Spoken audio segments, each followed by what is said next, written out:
Assalamualaikum warahmatullahi wabarakatuh.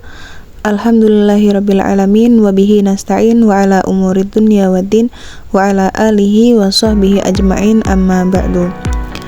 Perkenalkan, nama saya Halisatul Fajri. Saya mahasiswa dari Universitas Muhammadiyah Kendal Batang. Di sini saya akan mempresentasikan mengenai mata kuliah perencanaan pembelajaran PAI. Sebelumnya saya ucapkan terima kasih kepada dosen pengampu, yaitu Ibu Amin Dewi Ratna Widyastuti MPD, yang telah memberikan kesempatan pada saya untuk mempresentasikan mengenai ragam gaya belajar peserta didik dan strategi implementasi dalam pembelajaran PAI. Langsung saja kita memasuki ke pembahasan. Ada latar belakang, yaitu pendidikan agama Islam memegang peran krusial dalam membentuk karakter, moral, dan spiritualitas peserta didik. Keberhasilan pembelajaran PAI tidak hanya bergantung pada materi ajar yang relevan dan metode pengajaran yang efektif, tetapi juga pada pemahaman mendalam tentang karakteristik unik setiap individu, termasuk dengan gaya belajarnya. Ketidaksesuaian antara metode pengajaran dengan gaya belajar peserta didik dapat menimbulkan berbagai permasalahan. Oleh karena itu, penting untuk mengidentifikasi ragam gaya belajar yang dominan pada setiap peserta didik dalam konteks pembelajaran PAI dan merancang strategi implementasi pembelajaran. Lalu, apa saja yang akan kita bahas dalam pembahasan mengenai ragam belajar peserta didik dan strategi implementasi dalam pembelajaran PAI? Yang pertama ada pengertian gaya belajar. Yang kedua ada fungsi dan tujuan gaya belajar peserta didik. Yang ketiga ada ragam gaya belajar peserta didik. Yang keempat ada strategi implementasi dalam pembelajaran PAI. Pengertian gaya belajar menurut beberapa tokoh. Yang pertama ada definisi atau pengertian menurut Dr. Ismail Zain, yang menganggap gaya belajar atau learning styles merupakan proses gerak laku, penghayatan, serta kecenderungan seseorang pelajar mempelajari atau memperoleh suatu ilmu dengan cara yang tersendiri. Yang selanjutnya ada pengertian menurut James dan Gardner, yaitu cara yang kompleks di mana para peserta didik menganggap dan merasa paling efektif dan efisien dalam memproses, menyimpan, dan memanggil kembali apa yang telah mereka pelajari. Memanggil kembali apa yang telah mereka pelajari ini sama halnya dengan mengingat kembali pelajaran atau informasi yang telah mereka dapatkan atau mereka pelajari. Yang ketiga ada menurut Kev. Menurut Kev yaitu gaya belajar sebagai karakteristik kognitif, afektif, sosial, dan fisiologis. Perilaku yang berfungsi sebagai indikator yang relatif stabil tentang bagaimana siswa merasakan, berinteraksi, dan menanggapi lingkungan belajar. Kemudian pengertian gaya belajar secara umum adalah cara yang membuat seseorang atau peserta didik merasa nyaman dan senang dalam melakukan kegiatan berpikir, memproses, dan memahami ilmu pengetahuan atau informasi yang dimilikinya. Gaya belajar adalah suatu pendekatan yang menjelaskan tentang individu belajar atau cara yang ditempuh oleh masing-masing individu untuk berkonsentrasi pada proses dan menguasai informasi yang sulit dan baru melalui persepsi yang berbeda. Gaya belajar bersifat individual, di mana setiap orang memiliki gaya belajar yang berbeda-beda satu dengan yang lainnya.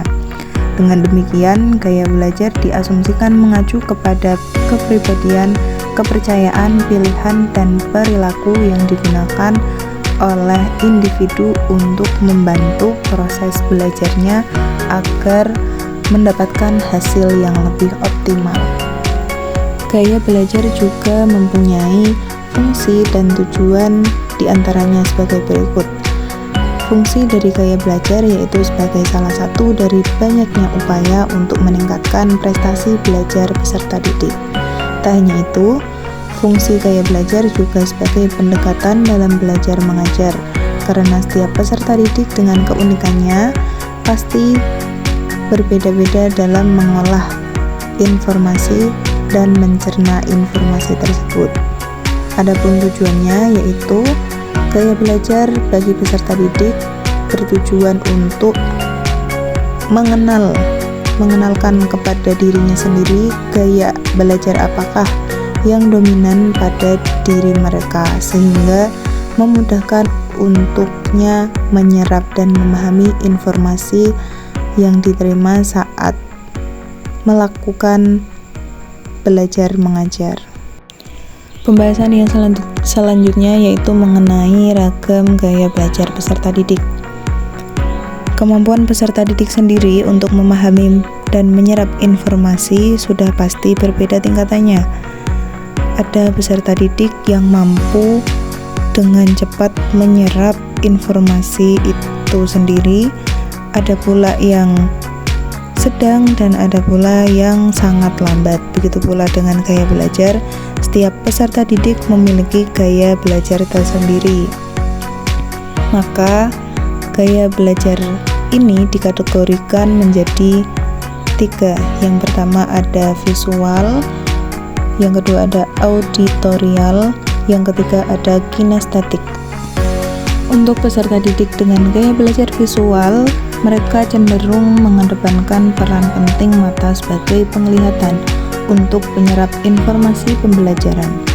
Dalam memahami informasi ini, mereka harus memperlihatkan atau diperlihatkan bukti-bukti yang konkret yang dapat ditangkap oleh indera penglihatan. Oleh karena itu, peserta didik dengan gaya belajar visual memiliki ketertarikan yang tinggi pada gambar-gambar atau ilustrasi visual yang disajikan. Peserta didik dengan gaya belajar visual ini, mereka lebih memilih duduk di depan agar dapat melihat dengan jelas. Mereka berpikir menggunakan gambar-gambar di otak dan belajar lebih cepat dengan menggunakan tampilan-tampilan visual seperti diagram, video, konten digital, dan lain-lain. Beberapa karakteristik yang khas bagi siswa yang memiliki gaya belajar visual diantaranya yaitu mereka seringkali salah menginterpretasikan kata atau ucapan. Yang kedua, mereka memiliki kepekaan yang kuat terhadap warna. Yang ketiga, kebutuhan melihat sesuatu atau informasi secara visual untuk mengetahuinya atau memahaminya. Yang selanjutnya, mereka memiliki kesulitan dalam berdialog secara langsung. Adapun peserta didik dengan gaya belajar auditorial, sebagaimana yang dituliskan, yaitu gaya belajar auditorial merupakan gaya belajar di mana peserta didik belajar dengan cara mendengarkan atau lebih mengedepankan pendengaran mereka. Peserta didik dengan gaya belajar auditorial ini lebih memfokuskan indera pendengarannya untuk menyerap atau memahami informasi. Biasanya peserta didik yang memiliki gaya belajar auditorial ini, mereka lebih menyukai belajar sambil mendengarkan musik. Mereka cenderung dapat memahami atau menyerap informasi itu dalam keadaan yang ramai atau harus dengan intonasi yang berbeda-beda. Beberapa karakteristik yang khas bagi peserta didik yang memiliki gaya belajar auditorial yaitu peserta didik yang memiliki gaya belajar ini hanya bisa menyerap informasi melalui pendengaran. Jadi mereka apabila mereka sedang belajar, mereka cenderung lebih suka mendengarkan daripada melihat apa yang dijelaskan kepada mereka. Yang kedua, memiliki kesulitan untuk menyerap informasi dalam bentuk tulisan secara langsung. Ini kebalikan dari gaya belajar visual. Yang ketiga, memiliki kesulitan menulis ataupun membaca. Kata-kata khas yang digunakan oleh orang auditorial dalam pembicaraan tidak jauh dari ungkapan "aku mendengar apa yang kau katakan" dan kecepatan bicaranya sedang. Jadi, peserta didik dengan gaya belajar auditorial, mereka cenderung lebih senang mengungkapkan apa yang telah mereka peroleh melalui kata-kata dibandingkan dengan tulisan. Selanjutnya ada gaya belajar peserta didik yang disebut kinestetik. Kinestetik yaitu gaya belajar yang melibatkan anak secara fisik dalam proses pembelajaran. Peserta didik dengan gaya belajar kinestetik mengandalkan belajar melalui pergerakan, menyentuh, dan melakukan tindakan. Biasanya mereka cenderung lebih aktif di kelas. Biasanya anak yang memiliki gaya belajar kinestetik mereka cenderung lebih menyukai pembelajaran yang bersifat kontekstual dan praktik. Tentu saja mereka memiliki karakteristik yaitu menempatkan tangan sebagai alat penerima informasi utama agar mereka bisa terus mengingatnya. Hanya dengan memegangnya saja, mereka yang memiliki gaya belajar ini bisa menyerap informasi tanpa harus membaca penjelasannya. Berikut ini implementasi gaya belajar peserta didik dalam proses pembelajaran. Yang pertama ada gaya belajar peserta didik visual. Guru dapat memaksimalkan potensi peserta didik dengan gaya visual ini dengan cara yang pertama, memberikan pembelajaran dengan menggunakan beragam bentuk grafis untuk menyampaikan informasi atau materi pelajaran. Biasanya ini menggunakan proyektor atau LCD sebagai media pembelajaran agar peserta didik yang memiliki gaya belajar visual lebih cepat menangkap atau menyerap informasi dari gambar-gambar tersebut. Yang kedua, menggunakan gambar berwarna seperti grafik, tabel sebagai media pembelajaran juga. Yang ketiga, pergunakan setiap gambar atau tulisan atau benda di dalam kelas sebagai sumber pembelajaran. Jadi guru bisa memberikan tugas kepada semua peserta didik yang menggunakan benda atau tulisan di dalam kelas sebagai sumber pembelajaran mereka. Dengan begitu, anak yang memiliki gaya belajar visual akan lebih mudah untuk memproses informasi atau materi yang telah mereka terima. Jika peserta didik itu memiliki gaya belajar auditorial, maka untuk memaksimalkan potensi peserta didik dengan gaya belajar auditorial ini, guru dapat menjelaskan materi secara berulang-ulang karena mereka lebih mengutamakan pendengarannya daripada penglihatannya. Maka guru harus senantiasa mengulang-ulang apa yang akan disampaikan kepada mereka. Pada saat proses pembelajaran berlangsung, biarkan peserta didik membaca secara nyaring apabila terdapat pelajaran atau materi yang bersangkutan dengan membaca. Maka peserta didik dengan gaya belajar auditorial ini mereka akan lebih suka membaca dengan suara yang nyaring atau yang lebih keras. Maka dengan begitu mereka akan dapat lebih mudah dan lebih cepat memproses informasi yang akan mereka terima. Yang ketiga, variasikan penjelasan materi dengan menggunakan lagu. Nah, biasanya mereka lebih suka belajar sambil mendengarkan lagu ataupun musik. Sebagai contoh, dalam pembelajaran bahasa Arab, guru dapat menghubungkan antara kosakata dengan kosakata yang dilakukan agar mereka lebih senang dan lebih dapat dengan mudah menghafal kosakata tersebut. Selanjutnya, guru dapat menerapkan strategi dalam pembelajaran PAI, yaitu dengan cara contoh teladan. Strategi pemberian contoh teladan ini telah dicontohkan oleh Rasulullah SAW. Sebagai guru, pendidik berfungsi selaku suri tauladan bagi peserta didiknya.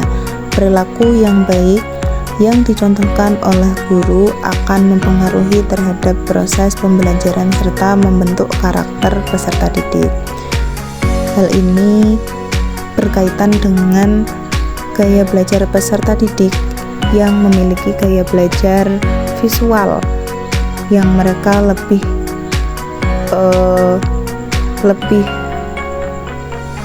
suka memahami atau mencermati akan proses belajar yang mereka alami. Jadi contoh teladan ini masih ada kaitannya dengan gaya belajar peserta didik yang memiliki gaya belajar visual. Yang kedua, pembiasaan.